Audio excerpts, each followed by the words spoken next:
The institutional fragmentation problem. In today's episode, it's called the institutional fragmentation problem. This is one of the most difficult realities survivors face. Not just the abuse itself, but the maze of institutes that they must navigate afterwards. The police, the courts, the banks, the housing departments, social services, medical professionals, all operating separately, and survivors caught between them.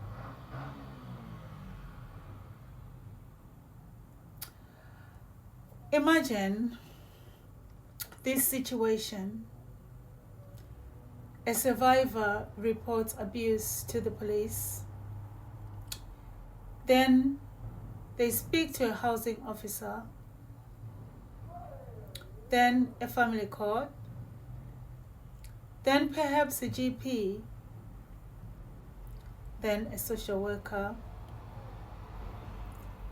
Each conversation requires them to explain their trauma again and again and again.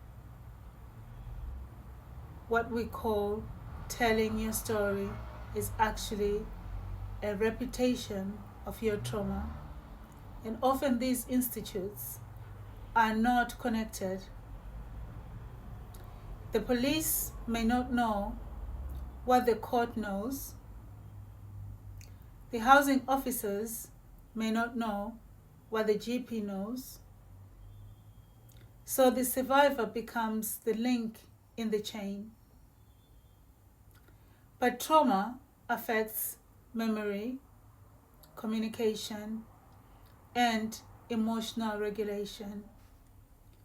So expecting survivors to carry this burden is deeply unrealistic.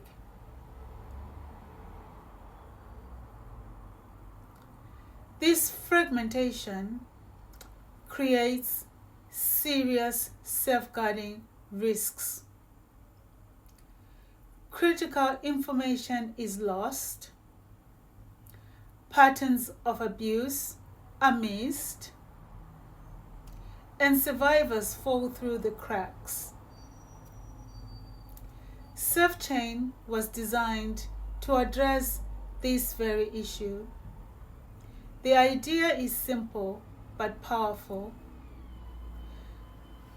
Instead of a survivor repeating their story to every institution, the system should allow secure communication of safeguarding information, a connected chain where agencies communicate, where patterns are visible, where victims do not have to relive their trauma simply to be believed, where system fragmentation is part of the re-traumatizing of the victims of domestic abuse.